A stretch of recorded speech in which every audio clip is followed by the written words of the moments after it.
Yeah, yeah, that sucked. Here we go.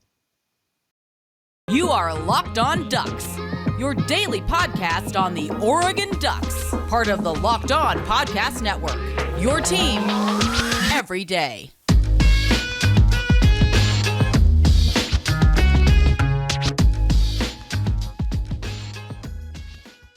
Yes, it is that time. Once again, as always, for Locked On Ducks, I'm your host, Spencer McLaughlin. Thanks so much for making this your first listen or your first view of the day, part of the Locked On Podcast Network, your number one source to stay up to date with the Ducks. Please like, comment, subscribe if you haven't already, wherever you're listening to or watching this show, so that we can all get through that game together. Today's episode brought to you by Sling TV. Sling TV's got the TV you want for a price that you will love. This week's matchup against the Utes inside Autzen Stadium again is there. Go try Sling TV today. All right.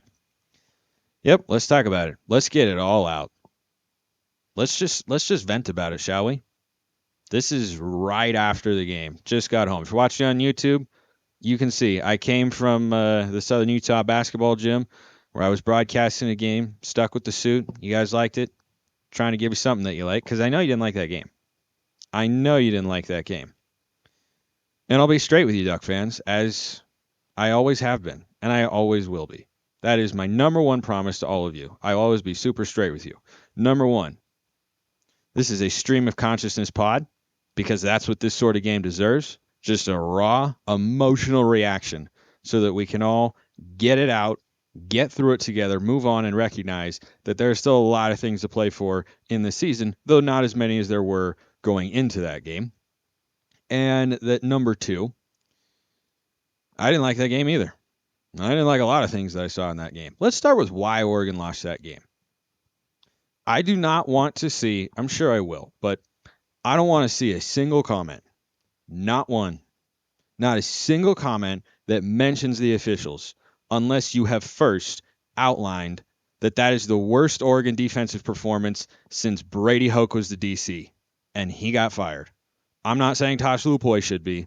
I'm saying they need some real hardline look at what's going on that side of the ball. Because if you think that the top reason Oregon lost this game was because they kicked it onside and didn't recover this time, because they went for it on fourth down in their own territory and Noah Whittington slipped, I would have liked to see Bucky Irving in that situation. Or if you think it's because the Ducks didn't convert in the red zone the way they should have, whatever, like whatever it was, it's the defense. It's the defense. It's the defense. It's the defense. That's reason number 1, 2, and 3. You are at home. You are at home. It is one thing to allow some big plays and more points than you should at Washington State. You're on the road. You're at home defense. You got to be better than that. You got to be way better than that. Penix had what? 700 yards passing? Let me pull up the final stats here. I think it was 400, which was like a record for a quarterback in an Oregon-Washington game. I mean, there's no, you cannot have any conversation about anything. Offense, injury, play call, Ty Thompson, nothing. You have to start on the defense. It was abysmal. Absolutely abysmal. Penix, 26 of 35 for 408 yards and 2 touchdowns. Oregon in this game, here's an amazing stat. Oh, gosh, it's painful. It's painful. You had 200-yard rushers. They ran for 312 yards and lost the football game. Washington deserves some credit here. It's a good football team. They're way better than I thought, quicker. This is what I thought they could be in year 2. But the Boers turned them around. They do a lot of things well. They run the ball just well enough, but not great. Their defense stiffened up in a couple key spots, notably in the red zone. But Oregon lost that game far more than Washington won it. And Penix made a heck of a throw, but Bennett Williams, what was that angle, man? That was not it. Yeah, it was a frustrating game. It's a really frustrating game. And every amount of frustration in that game is compounded by the fact that it was Washington and it was Washington at home. Like, that makes it much, much worse. Much worse. It does. You can't hide from that fact. We shouldn't. It's more fun when we beat Washington, isn't it? It's a lot more fun to beat the Huskies as we have for, I don't even know, 15 of the last 18, whatever it is now. I don't know. It's been a lot of Oregon wins. Each one of those wins feels a lot more fun than when we've beaten Cal, who we've dominated too, right? It's just the way it is. This is the other side of the coin. Every football team, every football program goes through this stuff. You lose games that you should win, that you really want to win. And now you circle that Oregon State game a little bit more because you never want to lose the Huskies and the Beavs in the same season. I don't think they will. But, yeah, it wasn't fun. Let's talk about that defense. What did I say on Friday was my number one concern? That Oregon needed to get a pass rush, or Penix will sit there and pick you apart. I don't know if Penix was sacked. Every time we had a free rusher at him, we ran in a different direction. And Penix sat there. He patted the ball, took a sip of hot chocolate to warm his hands up a little bit, re-gripped the ball, adjusted his fingers on the laces. Pew! Seeds, darts, lasers, missiles. Bunch of other words from my play-by-play vocabulary that I could use to describe what he was doing. He was really good. He threw an interception on the 1-yard line, and he was still really good. And the Oregon defense was that bad. The run defense is great. It's not good. It's great. How many times did they stop Washington? On third and short. On third and short, a number of times. Every time the Huskies ran the ball on third and short, I said, thank you. Glad she did that. And every time they went to there, I thought, wow, that's another clean pocket for Michael Penix. Give some credit to the Washington offensive line, but defensive line, got to be better. You just got to be better. And the first drive was emblematic of what took place. The defense had a nice stretch there in the second quarter, right? It was a 13-10 game at the half, but then the floodgates opened for both the offenses. They made some adjustments, took shots down the field. Bennett Williams got burned twice for long touchdowns in the same game. And Jamal Hill didn't help him out. Like those two, that long touchdown to Polk that Penix put right in his outstretched hands. I think it made it like 30, I don't know, when we were going back and forth up and down the field with touchdowns. Jamal Hill came up. Bennett Williams got beat. And that is where we're feeling the loss of Verone McKinley. That is where we're feeling that. That play didn't happen a year ago, but it's happening back-to-back weeks because you don't have the continuity you need in that secondary, and you don't have the free safety. I like Brian Addison a lot. I thought Addison played pretty well in this game. Gonzo got beat a couple times. No, that was not an interception. There's no way that the officials were going to give us that ball because Gonzo tucked it down. Yeah, he was on the ground, but he did not have full possession. That was not going to go our way, even if they'd gone to review. Would I prefer they go and at least look at it? Yeah, but after I saw it, I thought, yeah, that's not going to go our way. I know that call at the end was frustrating, but I'm telling you, that's like number 8 on the list of things that frustrate me about this game. That is so far down because I expect that. We've all been in the Pac-12 for how long now? Do you expect the officials to get better? Do you expect them to get calls right in critical moments? I don't. That's a given. What you have to do as a football team, if you're a good one, and this is really, really important. This is really important. If you're a good team and you've got bad officiating in your conference week in and week out, you put yourself in a position where they can't make a call that potentially influences the outcome of the game. I understand Camden Lewis might have had a chance. We would have been rushing the field goal unit on, but hey, maybe it happens. You never know. But that was certainly no guarantee. And I don't expect, and I can't expect the officials, because I've watched them for all these years, to just suddenly be better. The defense has to be, though. More thoughts on that side of the ball after I talk to you all about upside. Upside offsets inflated prices by giving you cash back on purchases. When and where do you use upside? How easy is the app to use? What are you going to do with all your cash back? Those are questions that you get to answer because inflation has us all thinking about different ways to cut back. I'd love to cut back on Oregon's defensive passing yards allowed. Maybe Upside could help you there. They can help you in a number of ways. It's really easy. Get started, download the free Upside app. Use my promo code LOCK to get $5 more cash back on your first purchase of $10 or more. That's $5 more cash back on your first purchase of $10 or more using promo code LOCK to start saving money and fighting inflation. Go check out Upside today. That pass defense was just so hard to watch and just so frustrating. Here's what's frustrating to me. I imagine a number of you feel this way as well. When you recruit at a high level, you set your program up for a higher level of success. And Oregon has recruited at a high level. And they don't have an overabundance of NFL bodies on defense, but they've got some guys who are going to be at that level like Gonzo, and they've got some guys who are above average college players. That's the benefit of doing it. That's why you recruit good players. So that Dante Thornton goes in when Chase Cota is down, he hauls in a long touchdown. Thought Thornton was great today. He was open a couple of other times too. Bo Nix was jittery early in the game. We'll get to the offense later. It is maddening to watch the same. There's a scene in B-Movie, which is a great film, by the way.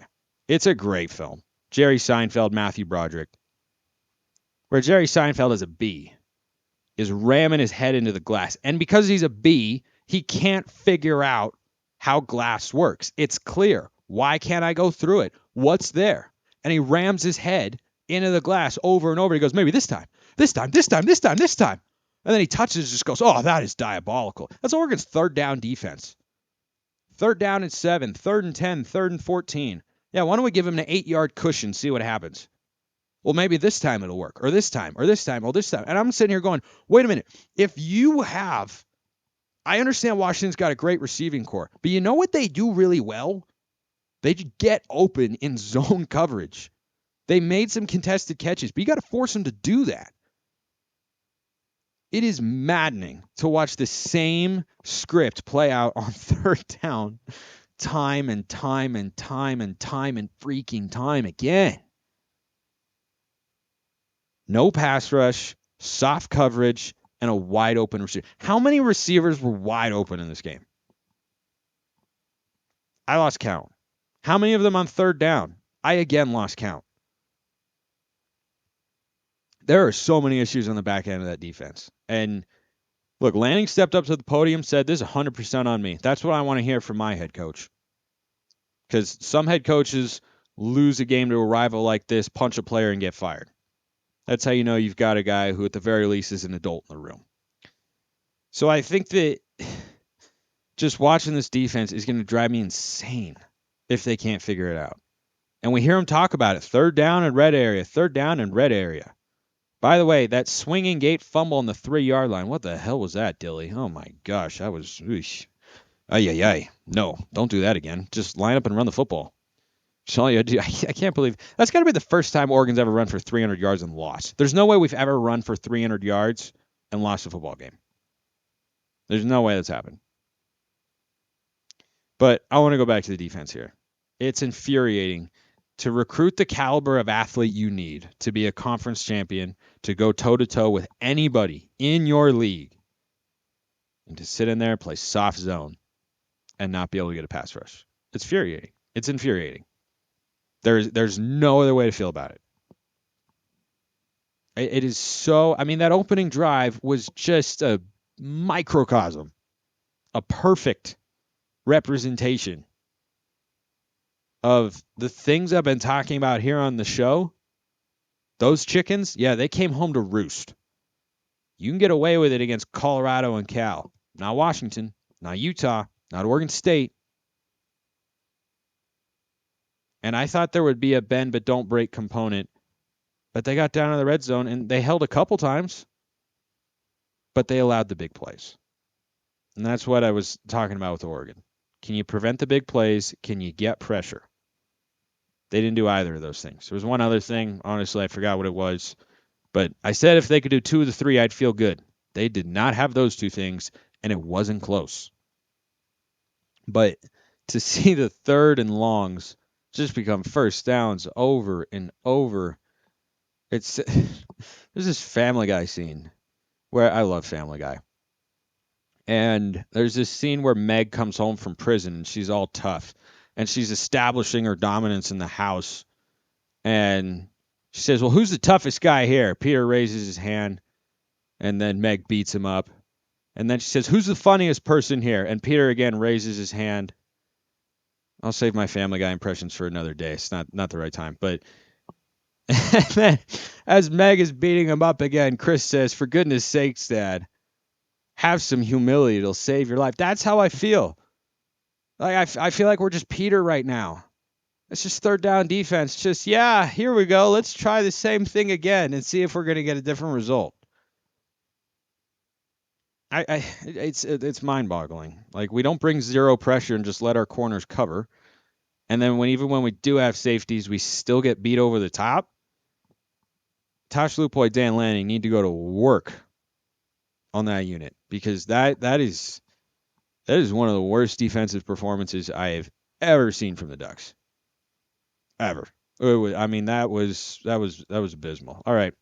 I think I'm done with the defense. Nothing I can think of at the moment. If there's anything I missed, drop in the comments. I'll hit it below. Whoops, I stepped on my cord, almost yanked my headset off. Let's talk offense. Wasn't perfect, but it wasn't bad. Penix was jittery early, but he got it going. The offensive line didn't have one of its better games, and it still had a really good game. Ran for over 300 yards. I mean, come on. Bucky Irving's ridiculous. Noah Whittington's great. Didn't even see Sean Dollars in the running game in this one because those two were just so good. They did so many things right, and it is frustrating to see that they were not able to win. The offense played well enough to win. I don't care who you're playing in conference. If you are at home and you score 34 points, you better win the football game. And Oregon did not.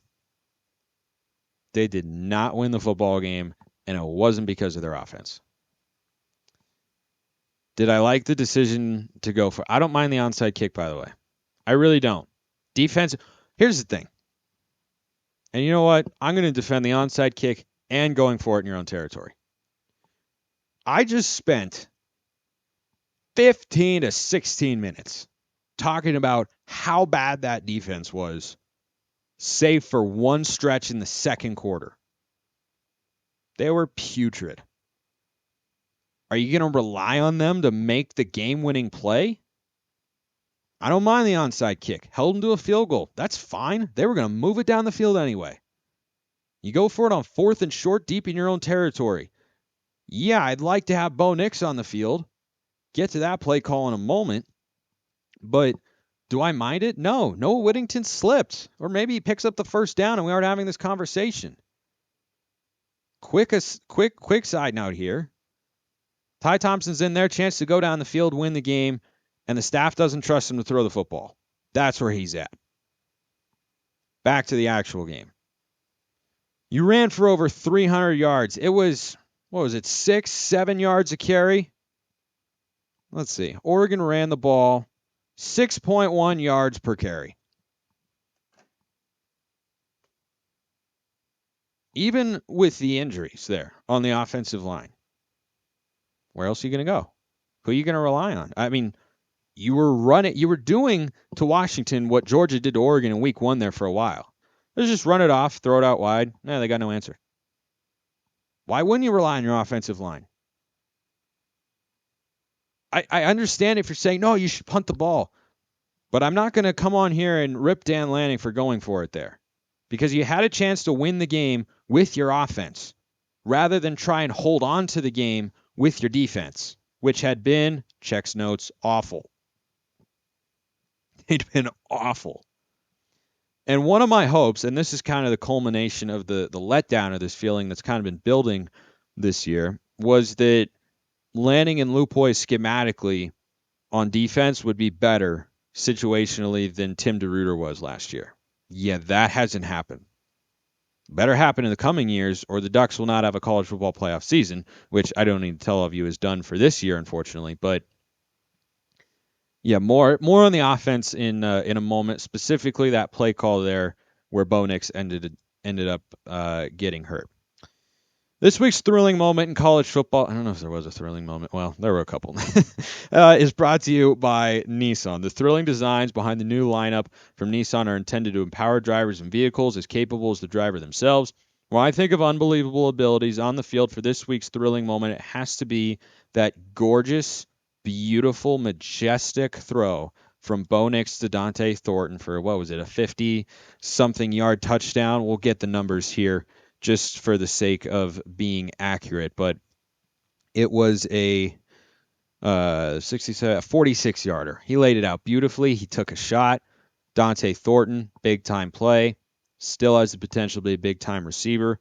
Was part of that really, really thrilling. What a third quarter. It was 21-14. I think back and forth they went, and Oregon unfortunately just couldn't hold on to it. But that is the thrilling moment of the week, of which there were several. This segment has been inspired by the thrilling new designs featured across Nissan's new lineup of vehicles. Pursue what thrills you in the all-new Frontier, Armada, or Pathfinder today. Available now at nissanusa.com.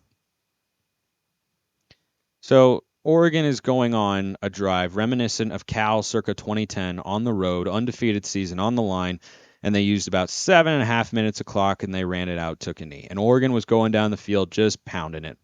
Absolutely pounding the rock. And on 3rd and 5, you went back to the play that you scored a touchdown on earlier out of the same formation, and I didn't like the play call whatsoever.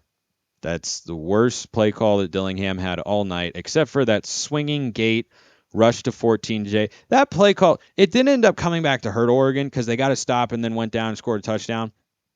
And there's no guarantee that if Washington starts at the 25, had we just punched it in, that the Ducks get a 3 and out, and the same thing ensues. So didn't end up costing the Ducks there, but hated that play call because that package had been so unstoppable all season long. Why did you need to trick Washington about it? No one has stopped it, including the Huskies earlier in that game. And you're trying to get fancy and tricky with it? Line up the ball. Give it to Irving or Whittington or Jordan James. I don't know. I don't care. Run a sneak. You've been unstoppable, and they're trying to get cute. I hated that. Absolutely hated that. But on 3rd down and 5, the game on the line, you're up by 4 with about 4 minutes to go. Yeah, I didn't like that play call at all because you got to have more tricks in your bag if you're Kenny Dillingham. And look, if you want to call a running play, I'm not opposed to that. But you move the ball up and down the field with the running backs, and you took them out of that equation. And then unfortunately, Bo Nix gets injured, and that ends up costing Oregon the game because Ty Thompson has to go in. And if Bo Nix comes back out with 3 minutes to go and the game tied at 34, we'll probably go down and win the game or have a chance at a game-winning field goal. Because in the entire second half, including the ensuing drive with less than a minute to go, when Bo Nix was on the field, he wasn't stopped. Like, that's another big bummer about this game. If Bo Nix doesn't get hurt there, yeah, Oregon probably wins. I can say that with confidence. I can't say with confidence that if that play is judged correctly with Franklin on the sideline, that Lewis comes through and bangs through a 42-yarder with, scrambling the field goal unit on. I can't guarantee that. But I've got a pretty high confidence interval in 85, 90% that Washington wasn't stopping the offense with Bo Nix on the field. And he got hurt. And he had to come out. And that sucks. A lot of things about this game suck. But I didn't like that play call, not because it injured Bo Nix. That was an unfortunate byproduct. But because once they came out in that look, I was watching the game going, they're going to try it again. And Alex Cook, who's a really good safety for Washington, was ready for it. And he came down, he filled the hole, and made the tackle. I would have liked to have seen the Huskies show that they could have consistently stopped that run. But then again, defense, you're up 7. You're at home. You got a sold-out crowd. You've been hyping Husky Hate Week all week long. You got the home crowd behind you, and you just need one stop, and you allow a 50-something yard touchdown on 3rd and 7? You can point to a call here on offense. You can point to a play here, a judgment from the you can do whatever you want. But I'm going back to what I started this show by saying.